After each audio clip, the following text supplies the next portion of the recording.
নমস্কার, আমি প্রবীর। আজ আবারও একটি নতুন ভিডিওর সাথে তোমাদের সাথে এই কেশবচন্দ্র নাগের নবগণিত ষষ্ঠ শ্রেণীর প্রশ্নমালা 17 যে লিখিত অঙ্কগুলি রয়েছে তার সমাধান করব। অর্থাৎ পঞ্চম অধ্যায়ের যে সমস্ত লসাগুর অঙ্কগুলো রয়েছে, মানে ভগ্নাংশের লসাগুর অঙ্কগুলো, তার যে লিখিত সমস্যামান প্রশ্ন তাদের সমাধান আমরা আমাদের আজকের পর্বে তুলে ধরব। তো সেই কারণে অবশ্যই ধৈর্য ধরে সম্পূর্ণ ভিডিওটা দেখবে, তাহলেই তোমরা এই 14 থেকে 21 পর্যন্ত যে প্রশ্নগুলো রয়েছে আমাদের আজকের পর্বে তা তোমরা অতি সহজেই সমাধান করতে পারবে। এই পর্বের যে কটি লিখিত অঙ্ক রয়েছে তার মধ্যে বেশ কয়েকটা প্রশ্ন তোমরা বিভিন্ন প্রতিযোগিতামূলক পরীক্ষাতেও কিন্তু বারে বারে দেখতে পাবে। তো সেই কারণে অবশ্যই ধৈর্য ধরে সম্পূর্ণ ভিডিওটা দেখে লাইক, কমেন্ট, শেয়ার করবে। আর পাশাপাশি লসাগু এবং গসাগু সম্পর্কিত আমাদের যে অধ্যায় এই ভগ্নাংশের, এটি আমাদের সেই ভগ্নাংশের শেষতম ভিডিও, যার মধ্য দিয়ে আমরা লসাগু এবং গসাগুর সম্পর্কিত অঙ্কগুলি শেষ করব, অর্থাৎ এই 17 প্রশ্নমালার মাধ্যমে। তো সেই কারণে ধৈর্য ধরে দেখো। আর অবশ্যই লসাগু কীভাবে নির্ণয় করতে হয়, গসাগু কীভাবে নির্ণয় করতে হয় তা আমরা ইতিপূর্বেই তোমাদের জানিয়েছি। তা সত্ত্বেও ওই অংশগুলোকে আরও একবার তোমরা দেখে নাও বা বুঝে নাও। তো চলো এবার আমরা চলে যাচ্ছি পরের যে অঙ্কগুলো রয়েছে তার সমাধানে। কারণ আজকের পর্বে আমরা এই লসাগু সম্পর্কিত বিস্তারিত আলোচনা, বিশেষ করে ভগ্নাংশের যে লসাগু সেই সম্পর্কে আলোচনা করব, এবং তার পাশাপাশি আমরা যে সমস্ত প্রশ্নগুলো রয়েছে তাদের সমাধান করব। তো সেই কারণে অবশ্যই সম্পূর্ণ ভিডিওটা দেখবে, কারণ ভিডিওটা খুব বেশি হলে 20 মিনিটের ভিডিও হবে, এবং এই 20 মিনিটের ভিডিওতে তোমরা কিভাবে ভগ্নাংশের লসাগু নির্ণয় করতে হয়, তার পাশাপাশি লসাগু কাকে বলে, এবং সেই লসাগু নির্ণয় করার ক্ষেত্রে আমাদের কী কী নিয়ম মেনে চলতে হবে সেইগুলি, আর তার সঙ্গে আমরা আলোচনা করে দেব যে গুণিতক বা গুণনীয়ক এদের কিভাবে আমরা চিনব। তো দেখো, আজকের পর্বের আমাদের যে প্রশ্নগুলো রয়েছে সেই প্রশ্নগুলোর এই নিম্নলিখিত ভগ্নাংশগুলির লসাগু নির্ণয় করো আছে কটি না 1 থেকে 13। এই 13টি প্রশ্নের সমাধান আমরা এখন শুরু করব। তো তার আগে জেনে নেব ভগ্নাংশ সম্পর্কিত গুরুত্বপূর্ণ বিষয়টি কি না, যে কোনো ভগ্নাংশকে অন্য একটি ভগ্নাংশ দ্বারা যখন ভাগ করা হবে, ভাগ করলে যদি ভাগফল একটি অখণ্ড সংখ্যা হয়, অর্থাৎ পূর্ণ সংখ্যা পায়, তবে ভাজকটিকে ভাজ্যের গুণনীয়ক এবং ভাজককে ভাজ্যকের গুণিতক বলা হয়। তাহলে এখানে ভাজ্যটিকে ভাজ্যের গুণনীয়ক এবং ভাজ্যকে ভাজকের গুণিতক বলা হয়। তো এবার দেখো 14 দাগের প্রশ্ন তাহলে কি রয়েছে না, কোন লঘিষ্ঠ অখণ্ড সংখ্যা 3 পূর্ণ 1-এর 3, 15 এবং 17 পূর্ণ 1-এর 2 দ্বারা সম্পূর্ণভাবে বিভাজ্য। এখানে এই লঘিষ্ঠ আমাদের এক্ষেত্রে যখন কোনো সমস্যামান প্রশ্নের সমাধান করতে হবে, লসাগু গসাগু নির্ণয়, তাহলে সেক্ষেত্রে কিছু শব্দ চয়ন করতে হবে, বাছতে হবে, যে শব্দগুলো দ্বারা আমরা বুঝবো যে এদের লসাগু হবে কি গসাগু হবে। এক্ষেত্রে যেমন রয়েছে লঘিষ্ঠ শব্দ, তার মানে আমাদের বুঝতে হবে যে এদের লসাগু করতে হবে। তার মানে এই 3 পূর্ণ, তার মানে এই 14 দাগের প্রশ্নের এই 3 পূর্ণ 1-এর 3 সমান সমান দিয়ে লিখতে পারি 3 থেকে 9 10, মানে 10-এর 3। এটা রয়েছে 15 সমান সমান লিখবো আমরা 15/1 করে নেব। আর রয়েছে 17 পূর্ণ 1-এর 2, তার মানে 17 দুগুণে 34 আর 1-এ 35, তাহলে 35-এর 2 এটা আছে। এখন কোন লঘিষ্ঠ অখণ্ড সংখ্যা চেয়েছে দ্বারা বিভাজ্য হবে, তাহলে লসাগু সমান কী হবে না, লসাগু সমান এক্ষেত্রে লিখবো আমরা লসাগু সমান হবে কি এক্ষেত্রে না, এক্ষেত্রে আমরা এই 10, 15, 35 এদের লসাগু করব। তাহলে লসাগু সমান 10, 15, 35, যেহেতু ভগ্নাংশের লসাগু তাহলে আমাদের লবগুলো লসাগু করতে হবে, তাহলে এদের লসাগু। আর এই 3, 1, 2 এদের গসাগু করব। সমান সমান কী পাবো তাহলে, এই 10, 15, 35 এদের যদি লসাগু করি তাহলে কি পাচ্ছি না 10, 15, 35 পাইতে গেলে 5 2 10, 5 3 15, 5 7 35, তাহলে 7 3 21, 21 দুগুণে হবে 42, 42কে মানে 5 দুগুণে 10, 10কে 21 দিয়ে গুণ করলে 210, তাহলে 210 বাই এখানে 3, 1, 2 এদের গসাগু হবে 1 সমান সমান হবে 210। তাহলে এটা হবে উত্তর। এখন প্রশ্নে চাওয়া হয়েছিল কি না, বলেছে কোন লঘিষ্ঠ অখণ্ড সংখ্যা, যেহেতু অখণ্ড সংখ্যা লঘিষ্ঠ অখণ্ড সংখ্যাটা তাহলে কী হবে, তাহলে অতএব লঘিষ্ঠ অখণ্ড সংখ্যা সমান সমান হবে 210। এটা হবে আমাদের এই আজকের পর্বের প্রথম প্রশ্নের সমাধান। এবার দেখো 2-এর দাগের প্রশ্ন, অর্থাৎ দ্বিতীয় প্রশ্ন, অর্থাৎ 15 দাগের প্রশ্ন। এখানে রয়েছে কি, এখানে বলা আছে কোন লঘিষ্ঠ সংখ্যাকে 3-এর 10, 9-এর 14, 1-এর 4 দ্বারা ভাগ করলে প্রত্যেক ভাগফল হবে অখণ্ড পূর্ণ সংখ্যা। তাহলে কোন লঘিষ্ঠ সংখ্যা এটা, সেই লঘিষ্ঠ সংখ্যা চাইছে, অর্থাৎ এখানেও এই শব্দটির জন্য আমাদের এখানে কি করতে হবে, এদের লসাগু নির্ণয় করতে হবে। লঘিষ্ঠ বললেই আমরা লসাগু করব। তাহলে 3-এর 10, 9-এর 14, এখানে এই 15 দাগের প্রশ্নে 3-এর 10, 9-এর 14 আর 1-এর 4 এদের লসাগু সমান সমান কী হবে না, এক্ষেত্রে এই লবগুলো 3, 9, 1 এদের লসাগু মানে হবে 9, 10, 14, 4 এদের গসাগু, তার মানে ছোটো হলো এখন 4 দিয়ে 14কে যাবে না, কিন্তু 10কেও যাবে না, তাই এদের গুণনীয়কগুলো কী কী না 1, 2 আর 4। তাহলে 2 দিয়ে দেখব, 2 দিয়ে 10কেও যাবে, 5কেও 14কেও যাবে, তাহলে হবে 2, অর্থাৎ 9/2 সমান সমান লিখতে পারি 4 পূর্ণ 1-এর 2। তাহলে আমরা লিখব কি, এখানে চেয়েছিল আমাদের কি না কোন অখণ্ড পূর্ণ সংখ্যা। তাহলে কোন লঘিষ্ঠ সংখ্যাকে 3-এর 10, 9-এর 14 আর 1-এর 4 দ্বারা ভাগ করলে প্রত্যেক ভাগফল হবে অখণ্ড পূর্ণ সংখ্যা। তাহলে অখণ্ড পূর্ণ সংখ্যা হয় প্রত্যেক ভাগফলটা। এখানে লঘিষ্ঠ সংখ্যাটা কী হবে তাহলে, অতএব লঘিষ্ঠ সংখ্যা সমান সমান লিখব আমরা 4 পূর্ণ 1-এর 2, 3, 9, 1 এদের লসাগু করে নিয়েছিলাম, 10, 14, 4 এদের গসাগু করেছিলাম 2। তাহলে এই 15 দাগের প্রশ্নের সমাধান হয়ে গেল। এবার দেখো আমরা চলে যাব 16 দাগের যে প্রশ্ন রয়েছে তার সমাধানে।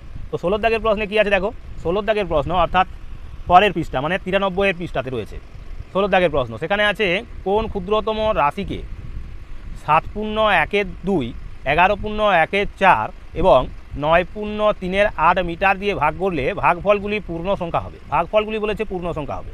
তো আমরা এক্ষেত্রে এই 7 পূর্ণ 1-এর 2, 11 পূর্ণ 1-এর 4 এবং 9 পূর্ণ 3-এর 8 মিটার এদের আমরা প্রথমে মিশ্র ভগ্নাংশ থেকে অপ্রকৃত ভগ্নাংশে নিয়ে যাব।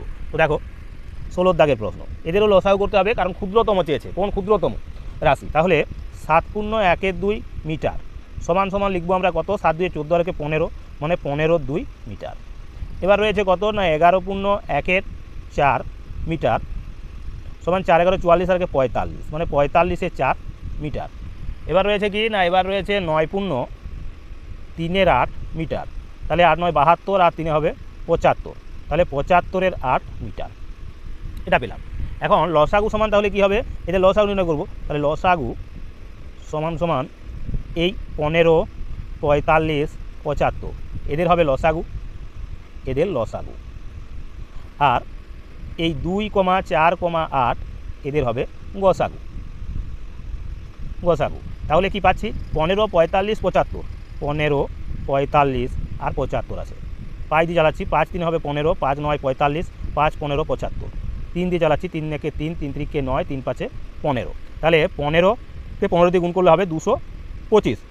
তাহলে লসাগু হলো আমাদের 225। এই 15, 45, 75-এর লসাগু পেলাম 225। এবার 2 4 8 এদের গসাগু যদি করি তাহলে হবে 2। তাহলে 225/2 সমান সমান এদের মিশ্র ভগ্নাংশ করে নেব, 2 1 2, 2 1 2, 2 2 4, 1/2 অর্থাৎ 112 পূর্ণ 1-এর 2 মিটার হবে। এক্ষেত্রে কী চেয়েছিল না, বলেছিল কোন ক্ষুদ্রতম রাশিকে। তাহলে কোন ক্ষুদ্রতম রাশি, অতএব ক্ষুদ্রতম রাশিটি হবে সমান সমান 112 পূর্ণ 1-এর 2 মিটার। এটা হবে আমাদের 16 দাগের প্রশ্নের সমাধান। এই হলো আমাদের 16 দাগের যে প্রশ্ন তার সমাধান। এবার আমরা চলে যাব যে 17 দাগের প্রশ্ন তার সমাধানে। তো তার আগে আবারও সকলকে বলবো যে ধৈর্য ধরে সম্পূর্ণ ভিডিওটা দেখো, তাহলেই তোমরা এই 14 থেকে 21 পর্যন্ত যে 8টি প্রশ্ন তা যেমন সম্পূর্ণরূপে তোমরা বুঝে যাবে, আগামী দিনে নিজেরাই প্রশ্নগুলো সমাধান করতে পারবে, ঠিক একই রকমভাবে তোমরা এই প্রশ্নমালাটিরও সম্পূর্ণ তোমাদের কাছে একটা ধারণা গড়ে উঠলো বা এক প্রকার সম্পূর্ণ জ্ঞান লাভ করলে। তো সেই কারণে অবশ্যই ধৈর্য ধরে সম্পূর্ণ ভিডিওটা দেখবে, আর তার পাশাপাশি ভিডিওটা ভালো লাগলে লাইক কমেন্ট শেয়ার দিয়ে অন্যান্য বন্ধুবান্ধবদের মধ্যে ছড়িয়ে দাও, আর অবশ্যই চ্যানেলটিকে সকলে সাবস্ক্রাইব করো। তো চলো এবার আমরা চলে যাচ্ছি আমাদের পরের যে অঙ্কগুলি রয়েছে তার সমাধানে। এবার দেখো 17 দাগের প্রশ্ন। এখানে রয়েছে 3টি ঘন্টা 3 পূর্ণ 1-এর 3, 2 পূর্ণ 1-এর 2 এবং 1 পূর্ণ 2-এর 3 সেকেন্ড অন্তর অন্তর বাজতে লাগলো। কতক্ষণ পরে পুনরায় ওরা একসঙ্গে বেজে উঠবে। তাহলে কতক্ষণ পরে তারা আবার একসঙ্গে বেজে উঠবে তা আমাদের নির্ণয় করতে হলে কী করতে হবে না, এক্ষেত্রে এই 3টি ঘন্টার যে সময় অন্তর অর্থাৎ ব্যবধান তাদের মধ্যে কী করতে হবে, আমাদের লসাগু করতে হবে। কারণ এখানে বলেছে কতক্ষণ পরে পুনরায়, তার মানে সবচেয়ে কম সময়ে, কোন কম সময়ে তারা এই 3টে ঘন্টা একসঙ্গে বাজবে, তাহলে সেই সময়টা আমাদের নির্ণয় করতে হবে। তাহলে আমরা কী করবো এক্ষেত্রে, দেখো এক্ষেত্রে তাহলে এই 17 দাগের প্রশ্ন, এক্ষেত্রে আমরা 3টে ঘন্টা আছে কী কী না, প্রথমটা 1.1 সেকেন্ড সমান 3 × 9 = 10, মানে 10-এর 3 সেকেন্ড অন্তর বাজবে। দ্বিতীয়টা হলো 2.1 মানে 2 × 2 = 4, 1 = 5, অর্থাৎ 5-এর 2 সেকেন্ড অন্তর বাজবে। আর তৃতীয়টা আছে 1.2 অর্থাৎ 3 × 1 = 3, 2 = 5, 5-এর 3 সেকেন্ড অন্তর বাজবে। এখন এই 3টের আমাদের লসাগু তাহলে বার করতে হবে। লসাগু সমান সমান লিখব কি, এখানে 10,5,5 এদের লসাগু হবে, এদের লসাগু। আর 3,2,3 এদের গসাগু। তাহলে সমান দিয়ে কি পাচ্ছি আমরা না, 10, 5, 5 এদের লসাগু করলে হবে 10, আর 3, 2, 3 এদের গসাগু করলে হবে 1, তার মানে 10 হবে এদের লসাগু। তার মানে আমরা কি বলতে পারি, তাহলে বলেছে কতক্ষণ পর পুনরায় ওরা একসঙ্গে বেজে উঠবে। তাহলে অতএব 10 সেকেন্ড পর ঘন্টা তিনটি একত্রে বাজবে, ঘন্টা তিনটি একত্রে বাজবে 10 সেকেন্ড অন্তর বা 10 সেকেন্ড পরে আবারও তারা একসঙ্গে বেজে উঠবে। তো অত্যন্ত গুরুত্বপূর্ণ এই প্রশ্নটা। তো সেই 17 দাগের প্রশ্নের সমাধান হয়ে গেল। এবার দেখো 18 দাগে যে প্রশ্নটা রয়েছে, কি বলা রয়েছে প্রশ্নটিতে, বলেছে দুটি ভগ্নাংশের গসাগু ও লসাগু যথাক্রমে 3-এর 14 এবং 1.2-এর 7। তার মানে গসাগু আছে 3-এর 14 আর লসাগু আছে 1.2-এর 7। যদি একটি ভগ্নাংশ 3-এর 7 হয় তবে অপরটি কত, এটা চেয়েছে।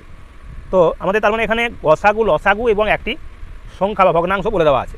আমরা কি জানি না, আমরা জানি যে লসাগু গুণ গসাগু সমান কি হয় না, ভগ্নাংশ দুটির গুণফল। লসাগু গুণ গসাগু সমান ভগ্নাংশ দুটির গুণফল। এখানে তাহলে অপর ভগ্নাংশ সমান কি না, অপর ভগ্নাংশ সমান সমান লসাগু গুণ হবে গসাগু। তাদেরকে ভাগ করব আমরা একটি ভগ্নাংশ দিয়ে, মানে যে ভগ্নাংশটা দেওয়া থাকবে একটি ভগ্নাংশ। তাহলে লসাগু কত দেওয়া ছিল না, লসাগু দেওয়া আছে এখানে 3/14 গুণ গসাগু দেওয়া আছে এখানে কত না 1.2-এর 7, আর একটি ভগ্নাংশ দেওয়া আছে সেটি কত না 3-এর 7। এভাবে আমরা সাজিয়ে নেব সূত্রের সাহায্যে। তাহলে অপর ভগ্নাংশ সমান সমান হবে লসাগু গুণ গসাগু বা একটি ভগ্নাংশ। এখন এখানে পাচ্ছি তাহলে কত আমরা না 3-এর 14 গুণ 7 × 7 = 9, অর্থাৎ 9-এর 7, আর নিচে আছে কত না 3-এর 7। এবার এই ভগ্নাংশটাকে তার মানে ভাগ আছে 3-এর 7, এখানে ভাগ, এটাকেও আমরা তুলে নিচ্ছি, একসঙ্গে করে নেব। এখন 3-এর 14 গুণ 9-এর 7 নিচে রয়েছে ভাগ আকারে, তাহলে এটাকে গুণ আকারে যদি লিখতে হয় আমাদের তাহলে উল্টে নেব, অর্থাৎ 7/3 এভাবে লিখব। এখন কাটাকুটি করছি, তাহলে 7-এ 7 কেটে যাবে, 3-এ 3 কেটে যাবে, তাহলে পাচ্ছি কত না সমান সমান পাবো আমরা 9/14। তাহলে অপর ভগ্নাংশটা হবে 9/14। তো এইরকমভাবে আমাদের এই ভগ্নাংশের অঙ্কটির সমাধান করতে হবে, মানে অপর ভগ্নাংশটাকে পেতে পারি। তাহলে সূত্রটা কি হলো না, অপর ভগ্নাংশ সমান লসাগুকে গসাগু দিয়ে গুণ করে একটা ভগ্নাংশ দিয়ে ভাগ করতে হবে। আর এরূপ যদি ভগ্নাংশ থাকে তাহলে সেই ভগ্নাংশকে ভাগ থেকে গুণ আকারে নিতে গিয়ে আমরা কি করব না, উল্টে নেব। 7-এর 3 করে নিয়েছি, ছিল 3-এর 7 হয়ে গেল 7-এর 3, তারপর কাটাকুটি করেছি, পেয়েছি আমরা 9-এর 14। তো হয়ে গেল 18 দাগের প্রশ্ন। এবার দেখো 19-এর দাগের যে প্রশ্ন তার সমাধান। 19-এর দাগের প্রশ্নে কি রয়েছে, এবার দেখো 19-এর দাগের প্রশ্নে বলছে কি রয়েছে এখানে না, এখানে বলা আছে একটি গাড়ির সামনের চাকাটির পরিধি 6.314 মিটার এবং পিছনের চাকাটির পরিধি 8.118 মিটার। কোন লঘিষ্ঠ দূরত্বের মধ্যে চাকা দুটি পূর্ণ সংখ্যক বার ঘুরবে। তাহলে কোন লঘিষ্ঠ, এখানেও লঘিষ্ঠ শব্দটির ব্যবহার রয়েছে। তার মানে আমাদের এই দুটো চাকার যে পরিধি অর্থাৎ এই 6.314 মিটার এবং 8.118 মিটার এদের মধ্যে লসাগু করতে হবে। তাহলে দেখো এখানে রয়েছে কি কি না, এখানে রয়েছে 6.314 মিটার সমান সমান লিখব 6 × 14 = 84, 84 আর 3 হবে 87, 87/14 মিটার। আরেকটা রয়েছে কত না, আরেকটা রয়েছে 8.118 মিটার। তাহলে কত হবে, 8 হলো 8 8 64 4, 8 1 8, 6 14 মানে 144, 144 আর 1 আছে, তার মানে 145 হয়ে যাবে। তাহলে 145-এর 18 মিটার, এটা পেলাম। এখন এদের লসাগু নির্ণয় করতে বলেছে আমাদের, তাহলে লসাগু নির্ণয় করতে হবে। সরাসরি বলা নাই, এখানে লঘিষ্ঠ রূপে চেয়েছে, তাই আমাদের লসাগু করতে হবে। তাহলে লসাগু সমান সমান লিখব 87,145 এদের লসাগু আর 14,18 এদের গসাগু। তাহলে এই 87 আর 145 এদের লসাগু করতে হবে। তাহলে 3 দিয়ে যদি দেখি যাচ্ছে না, এটাকে কত দিয়ে যাবে, 5 দিয়ে গেলে এটাকে কত বাচ্চা, 5 2 10, 4 থাকছে, 5 9 45, 29 দিয়ে এই 87 সংখ্যাটাকে 29 দিয়ে গেলে 2, তাহলে এক্ষেত্রে 87কে আমরা 29 দিয়ে চালাচ্ছি, 29 তাহলে 3-এ, অর্থাৎ 3 9 27, 3 2 6 7 8, আর এটা যাচ্ছে কত, 5 29-এ হবে 145, 5 9 45, 5 2 10, 10 11 12 13 14, তাহলে 5, তাহলে 5 3 15কে এবার 29 দিয়ে গুণ করবো, তাহলে কত হবে 15 9 135-এর 5, হাতে হলো 13, 15 2 30, 30 আর 13তে হবে 43, মানে 435। আর 14 আর 18 এদের গসাগু কত হবে, না এক্ষেত্রে ছোটো হবে 14, 2 7, এখানে 2 দিয়ে যাবে 18কেও 14কেও, তাহলে 2 হবে, অর্থাৎ 435-এর 2 সমান সমান আমরা লিখতে পারি কত, 2 2 4, 2 1 2 আর 2 7 14 বাই 1 2, অর্থাৎ 217.1 মিটার, এটা হবে। তাহলে আমরা যখন লিখবো উত্তরটা, তাহলে সেখানে কী লিখবো, না এখানে চাওয়া হয়েছিল যে কোন লঘিষ্ঠ দূরত্বের মধ্যে চাকা দুটি পূর্ণ সংখ্যক বার ঘুরবে। তাহলে অতএব লঘিষ্ঠ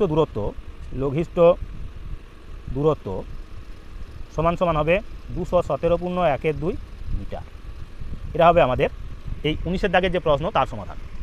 এবার আমরা চলে যাব আমাদের আজকের পর্বের বাকি যে দুটো প্রশ্ন রয়েছে তার সমাধানে। তার আগে আবারও বলবো যে অবশ্যই ধৈর্য ধরে সম্পূর্ণ ভিডিওটা দেখো, আর তার সাথে সাথে চ্যানেলটাকে সকলে সাবস্ক্রাইব করে রাখো। তো দেখো পরের, এবার দেখো আমাদের 20 দাগের যে প্রশ্ন তার সমাধান। 20 দাগের প্রশ্নে কী রয়েছে, না এখানে রয়েছে আমার কাছে কিছু টাকার মুদ্রা ছিল যার থেকে এ কে 1/4 অংশ, বি কে 2/5 অংশ এবং বাকি সি কে দিলাম। প্রথমে আমার কাছে কত টাকা ছিল এটা চেয়েছে। তাহলে বলেছে কি, না আমার কাছে কিছু টাকার মুদ্রা ছিল যার থেকে এ কে দিয়েছি 1/4 অংশ, বি কে দিয়েছি 2/5 অংশ এবং বাকি অংশ সি কে দিলাম। তাহলে প্রথমে আমার কাছে কত টাকা ছিল এটা চেয়েছে। তাহলে আমাদের প্রথমে ধরে নিতে হবে যে প্রথমে ছিল আমাদের কাছে 1 অংশ টাকা, প্রথমে ধরে নিচ্ছি 1 অংশ টাকা ছিল, সমস্ত অংশ সমান 1 অংশ, এইভাবে আমরা এর সমাধান করব। তো দেখো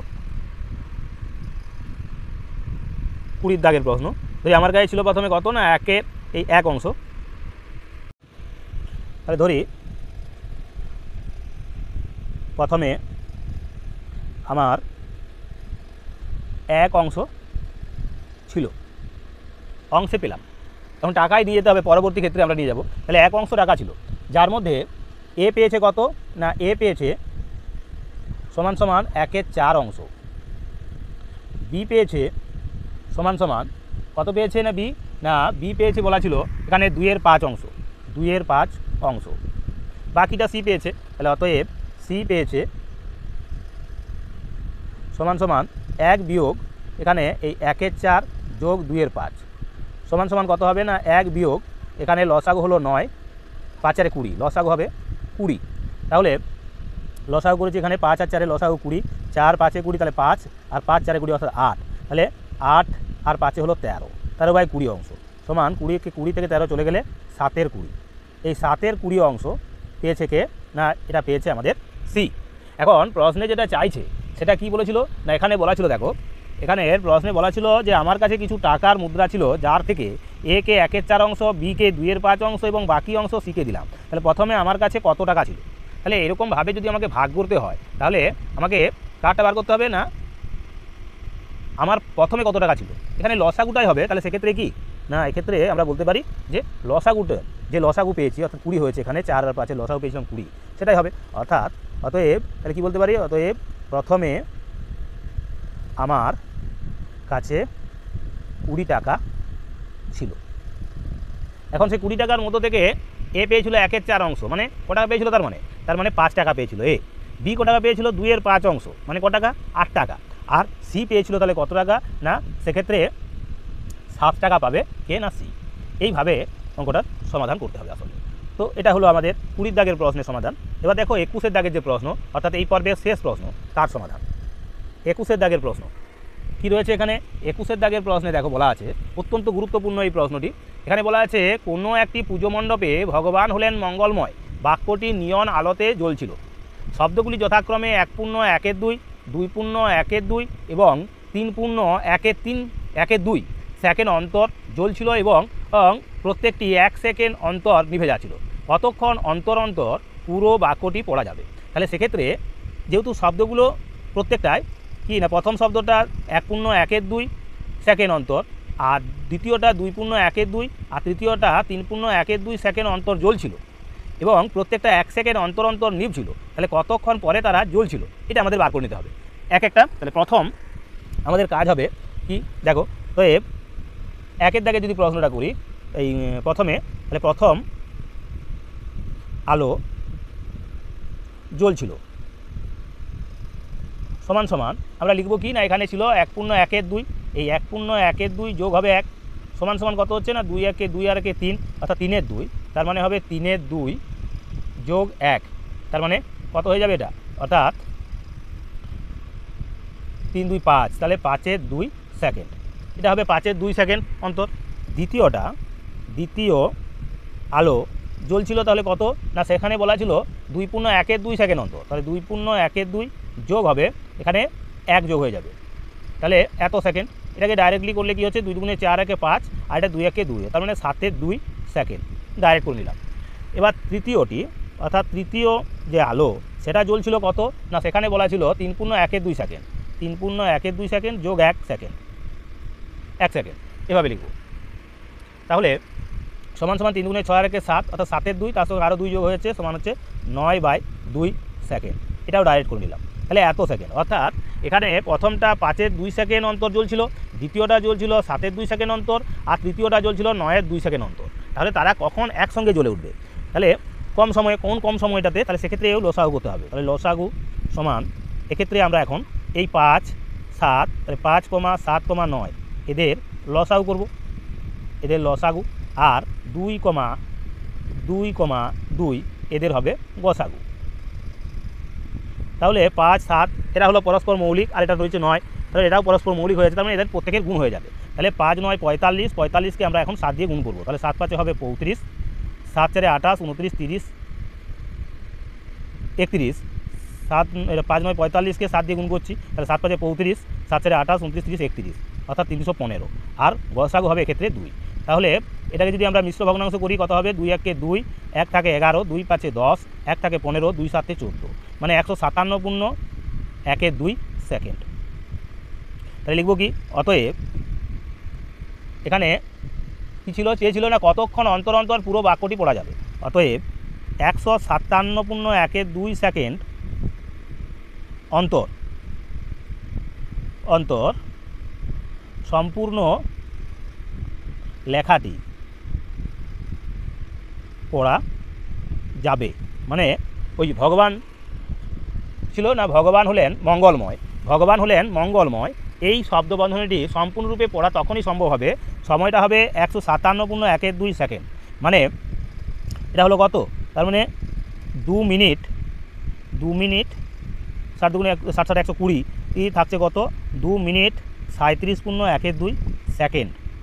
পরে আমরা আমাদের এই 2 মিনিট 37.1/2 সেকেন্ড অন্তর অন্তর আমরা ওই লেখাটিকে সম্পূর্ণরূপে পড়তে পারব। তো এই ছিল আমাদের আজকের পর্বের অত্যন্ত গুরুত্বপূর্ণ 8টি প্রশ্ন। এরকমই অত্যন্ত গুরুত্বপূর্ণ যে প্রশ্নগুলো, অর্থাৎ এই কেশবচন্দ্র নাগের নবগণিত ষষ্ঠ শ্রেণীর ক্লাসে আমরা তুলে ধরছি, আগামী দিনেও তুলে ধরব।